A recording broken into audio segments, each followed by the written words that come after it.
works of mercy. It's comforting to know that our Catholic cemeteries are caring for the remains of our loved ones awaiting the resurrection. There are 44 Archdiocese of Chicago Catholic cemeteries willing to help you in your time of loss. Call 708-449-6100 or visit CatholicCemeteriesChicago.org. Catholic Cemeteries, serving the Catholic community since 1837. Catholic Charities Schreiber Center for Human Services is now open in Round Lake. Due to the pandemic, we are limited in the number of in-person programs that we currently can provide. However, a food pantry is open twice a week and a Wednesday night supper is held with to-go meals every week. A wide range of senior services are now offered as well. If we can assist you or someone you know, please call us at 847-546-5733. That's 847-546-5733. Before, during, and after COVID-19, Catholic Charities is here for you.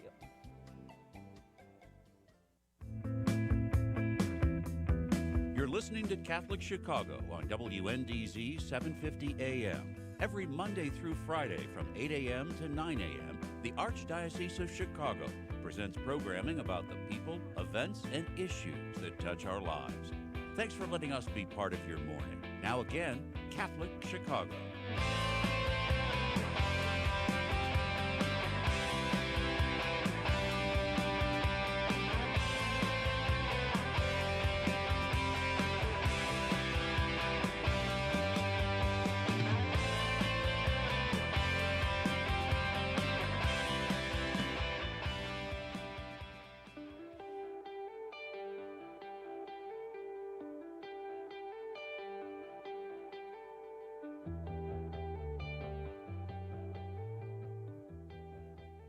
Good morning and welcome to the Voice of Charity. I'm Brigid Murphy.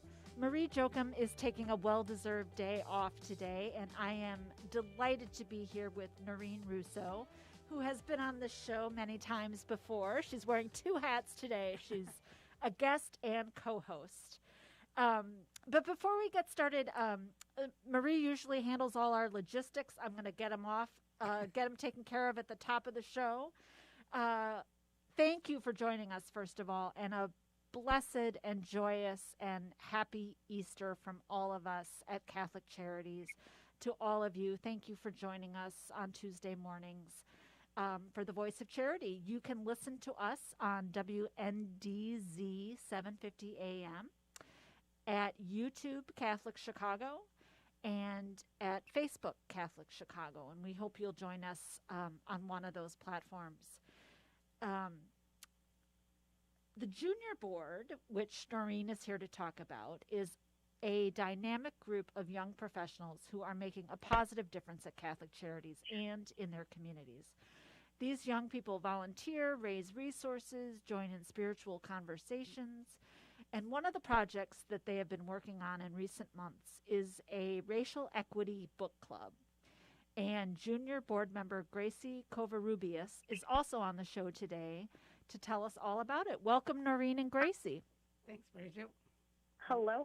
So grateful to be here. Well, we're so happy to have you. Gracie, we're going to start with Noreen, but then the rest of the show is all you, so get ready. All right, I'm ready. Okay. Noreen, first, give us an update on the Junior Board and what projects and events have been going on. Well, thanks for having us, Brigid. The Junior Board has continued a lot of the good hands-on work that we do for Catholic Charities, like packing food at our senior warehouse, as well as helping with hot meals to go for our homeless and near homeless. But because of the pandemic, we haven't been able to do as much in-person service work. So we've provided gift cards, socks, handwritten cards to the refugee program, and Christmas and Easter dinner to the House of the Good Shepherd. These are all programs that we were involved in heavily before the pandemic, and we wanted to continue throughout the pandemic. And we've just been thinking of innovative ways to get involved, as well as things get hopefully back to normal and people are getting vaccinated. going back and seeing our regular clients and working with them hands-on.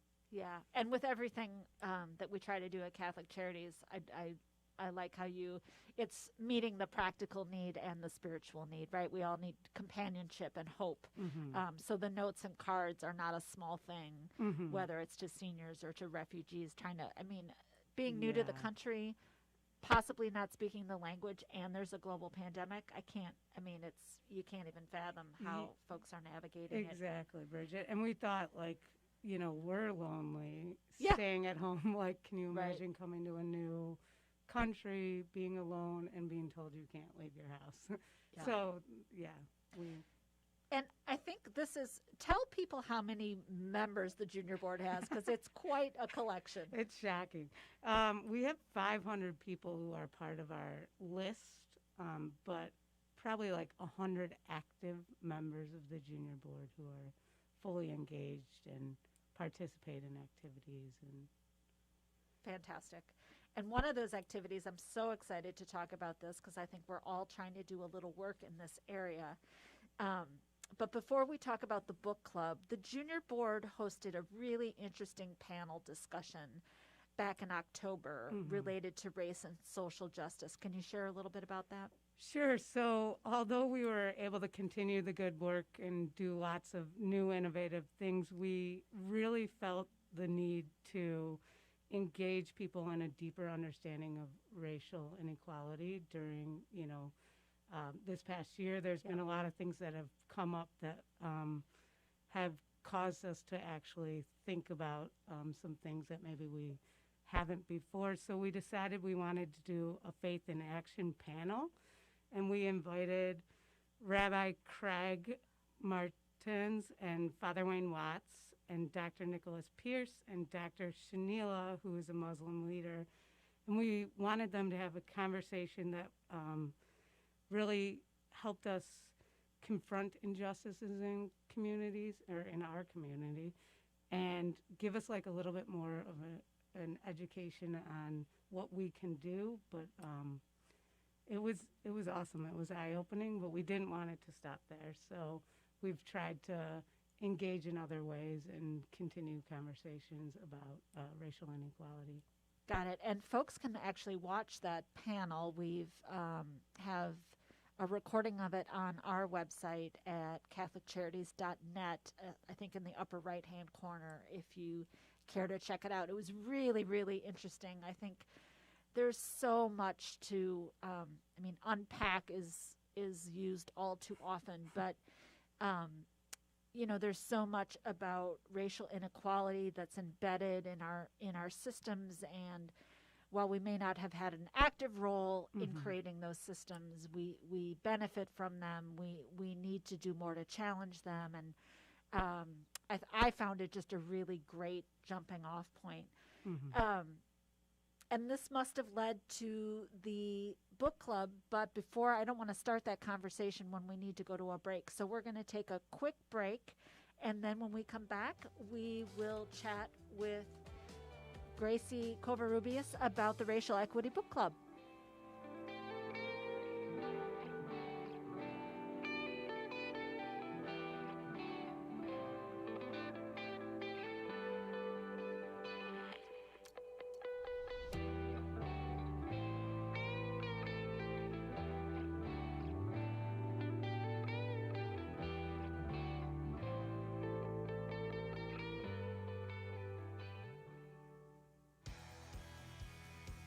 Caring adults make all the difference in the lives of adolescents. Catholic Charities understands this, and our mentorship program provides a free opportunity for youth living in Lake County to spend time, virtually, with volunteers who genuinely care about them.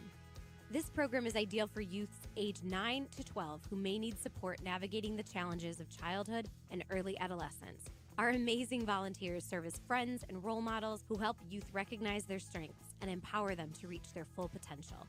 Catholic Charities conducts a thorough background check on every volunteer, and our program coordinator closely monitors and supports each relationship. Mentoring is a fun after-school program that is totally different from remote learning.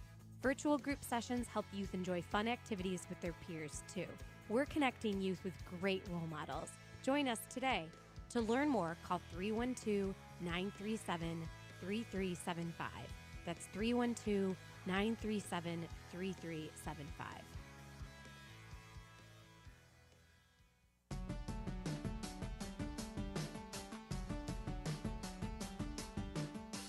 Hello, I'm Cardinal Blaise Supich. I got my COVID-19 vaccination, and you should too.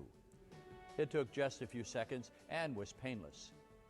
The Food and Drug Administration determined the new vaccines are safe and effective, and the Holy See, as well as the United States Conference of Catholic Bishops, has concluded getting the COVID-19 vaccine is an act of love of our neighbor and part of our moral responsibility for the common good. We have lived with the pandemic for many months, and I know we're all getting tired of it.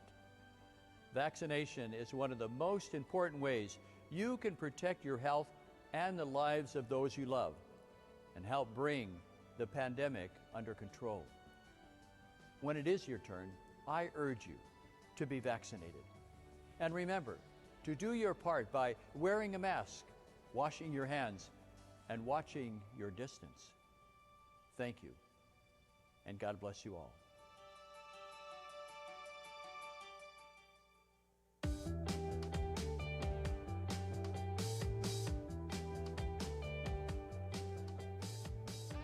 Good morning and welcome back to the Voice of Charity. I'm Brigid Murphy, and we are here this morning talking with Noreen Russo, Associate Director, Mission Engagement for Catholic Charities, and Gracie Covarrubias, who is part of our, a part of the engine of our junior board here at Catholic Charities, and we're discussing their Racial Equity Book Club, which is such a terrific idea. Gracie, tell us how this came to be.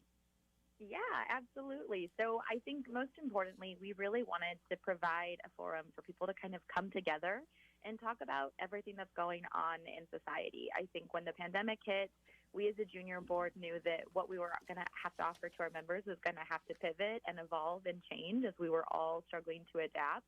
And I think being in a pandemic, one, we've seen everything happen at the height of the Black Lives Matter movement. We've seen all the things unfold with George Floyd, and racial inequity has really come to the center of so many conversations for us, both at home and in workplace settings. And we knew that if our junior board members were also feeling these things, we should probably create a space for them to unpack those conversations and to see if we can have those conversations through a faith-based lens in small group communities. And so we really wanted to be part of that conversation and create a space for our folks on the junior board to engage with that.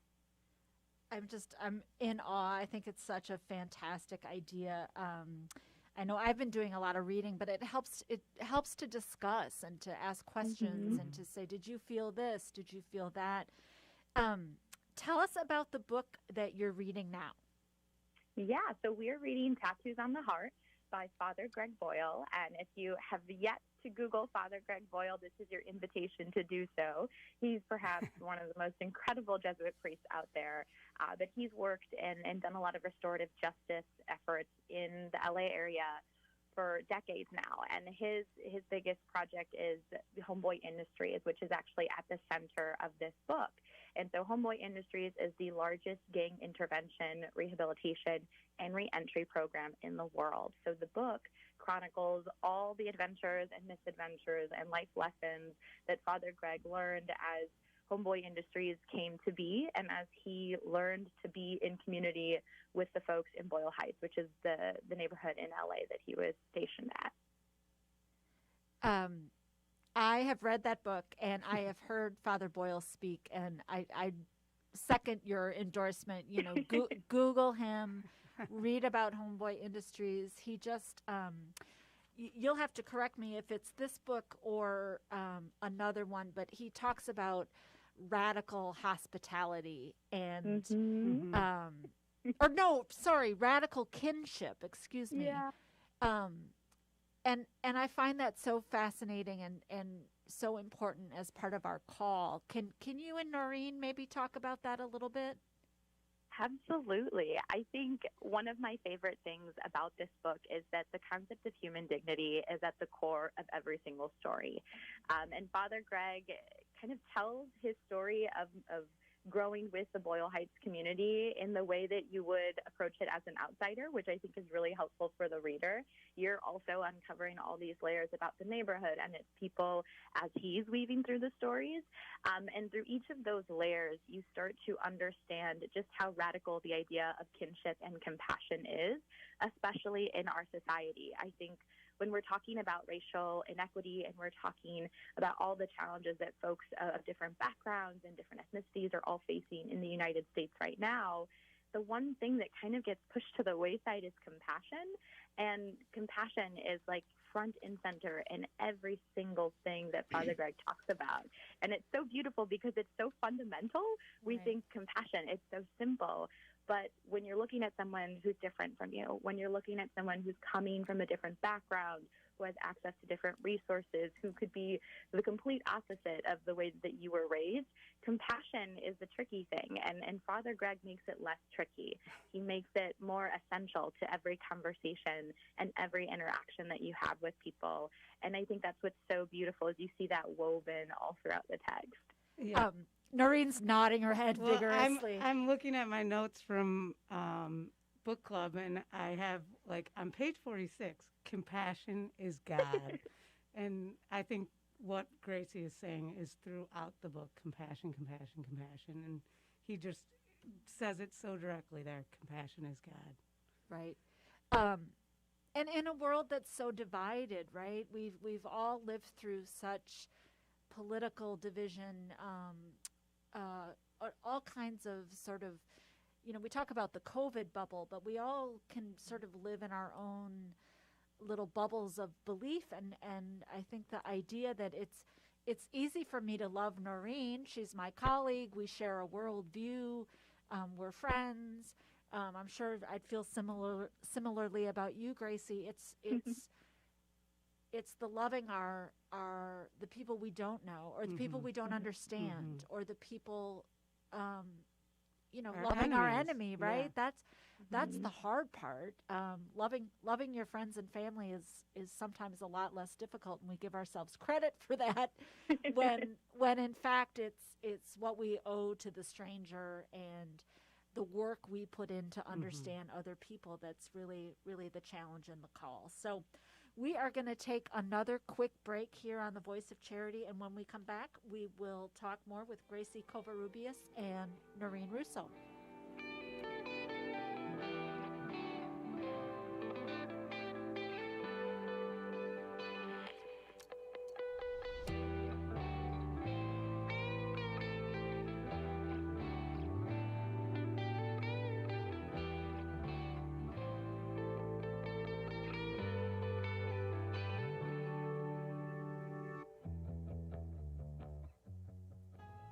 Catholic Charities staff members work every day to end poverty and homelessness. We do this on a one-to-one basis with anyone who asks for help. We also work with organizations who study these issues across our city, state, and nation. The Wilson Sheehan Lab for Economic Opportunities, or LEO, at the University of Notre Dame is one of these research centers. Through our partnership with LEO, Catholic Charities has gained valuable insights into scientific evaluation methods that determine the most effective interventions to help people avoid poverty and homelessness. Along with our experience and compassion, trusted research is helping Catholic Charities offer hope and so much more to anyone in need. For more information, visit CatholicCharities.net. We invite you to watch Catholic Chicago this weekend, featuring a conversation with Cardinal Blaise Cupich and video highlights from across the Archdiocese. Here's host Todd Williamson. The effort to get vaccinated, why the Church is helping to spread the word. We'll go inside the classroom as a national study shows how Chicago's Catholic schools are keeping students on track during the pandemic. And too many people are going hungry. We'll visit a food pantry where Catholics are working to meet that need. Watch Catholic Chicago Friday at 7 p.m. on Chicago Loop Cable, Channel 25, and Sunday afternoon at 3 on the Comcast Network, Channel 100.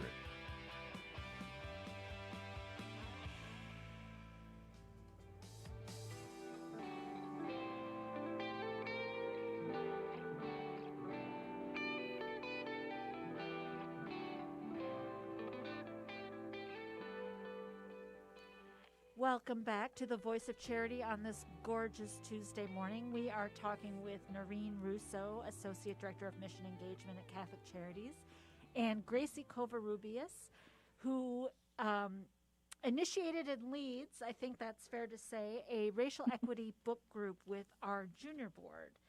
And Gracie, you mentioned the Catholic lens that you're discussing these issues in this and these books with. Tell us a little bit about, what kinds of discussions you've had related to Catholicism and these issues.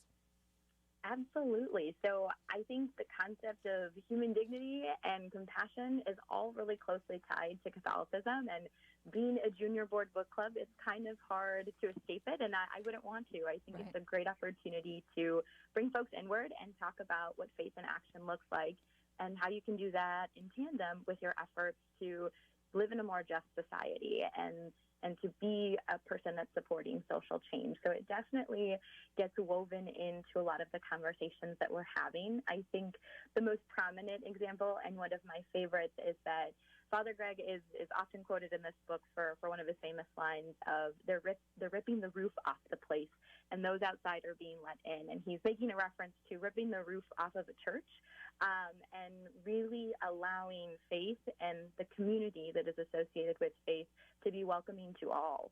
And that's one of my favorite things.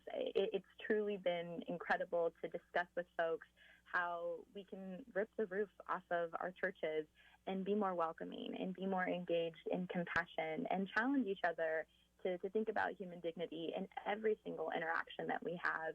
Noreen was sharing earlier that it's tough to love the people that you don't know and to love the people that have completely different backgrounds. And I think we're in a society where that's our nature, that's our default. And what Father Greg encourages us to do is to fight against that and to rip the roof off the place and really call people inward and show them what our faith in action looks like and how that is rooted in that idea of boundless and radical kinship. Yeah. Speaking of faith in action, this is a question for both of you. We'll start with Gracie, and then Noreen, you could go.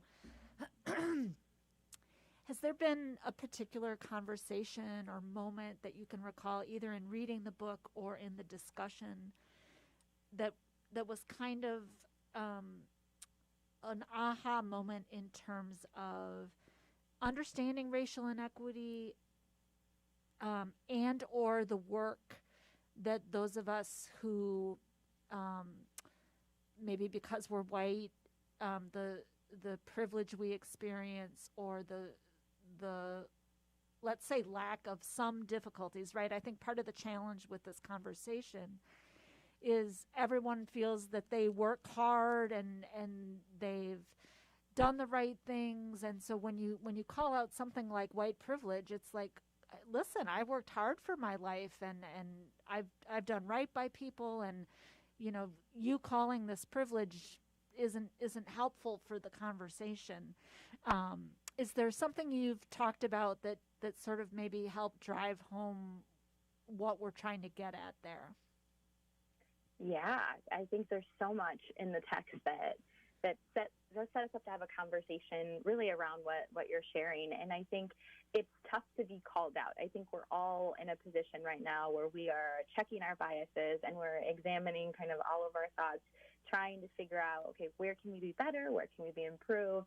Or where can we improve? And I think this book discussion has really helped us in so many ways. To be completely honest, Father Greg talks a lot about the biases that he had going into this community. I mean, he is a white man, has the privileges that have been afforded to him as a Jesuit priest, and he was coming into this community with probably just as many biases as we would if we were stepping into it. And to give folks a little bit more context, so the community that he's working with is completely ridden by gang violence, and every single death and every single bad thing tends to be tied to all these problems associated with gang violence. And so as Father Greg is kind of going through and talking to us about what he's learning, he's unpacking his own biases. And I think what we found as we were discussing the book amongst ourselves is that we were having a lot of the same biases that he was. The beautiful thing was that he was checking himself on every single bias. And he was saying, I made this unfair judgment, or I made this decision based on what I thought I knew about this community without actually asking them and really letting them explain to me how they got to where they are. And I think that's what really allowed him to see the inequity and to understand that so much of it is systemic. There's a really beautiful story in the book that's about this young woman who is at a funeral, and she sees an older woman and thinks to herself, like, wow, I'm never going to get to be that age. And Father Greg takes it and he's like, well, why wouldn't you get to be that age? And she's a young woman. She can't be over 20. And she says, well, I just never imagined myself getting old because those are the circumstances that I've been raised in. And so he tells stories like that really just help you put things into perspective. And you can understand how someone can be in completely different circumstances and it not be at any fault of their own and it be completely systemic. And I think that shone a lot of light for us as we were having those conversations, and it was really beautiful to do that collectively. Yeah. How about you, Noreen? Yeah, I mean, I think as a white woman reading the book, I've realized a lot, but I think that doing this work and, you know, having a book club, and this is all great things, and I think like Gracie was saying about the conversations that we have, I think those are where we can learn even more, because we can read the book and it's great, but like to be able to have these discussions, like the woman talking about her age, a lot of us were like, oh my gosh, we've always just thought we're going to, assume that we're living till like 85, if not more nowadays. And to unpack that and talk about it as a group really is eye-opening and important. Got it. I wish we had more time. I wish we could do a part 2. Thank you for doing this book club. You know, I assume it's going to continue, so we'll have you back on maybe in a few months to find out about the next book you're talking about and these issues. But I really think it's such an example for all of us, and we really thank you for sharing the idea and the exploration. I wanted to have you recommend books, but we're out of time. So, you know what? Everyone can Google racial justice, social justice. Lent would have been a great time to do it, but the time is now. We all have some work to do. So, you know, go to Amazon, go to your favorite local bookstore and see what's out there. Gracie Covarrubias, thank you for joining us. Noreen Russo, thank you, and for all the work you and the Junior Board are doing. This is Brigid Murphy for the Voice of Charity signing off. We hope you have a happy and healthy week and a blessed Easter weekend. Thanks everyone. Bridget. Thank you, Gracie. Thank you. Bye, everyone. Bye, Gracie.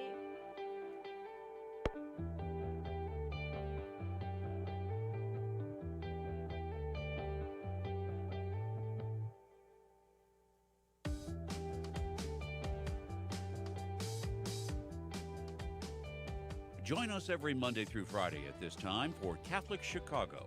You can stream our programs live or listen to past programs by visiting our website, archchicago.org, and clicking on Radio TV. And please connect with Catholic Chicago on social media.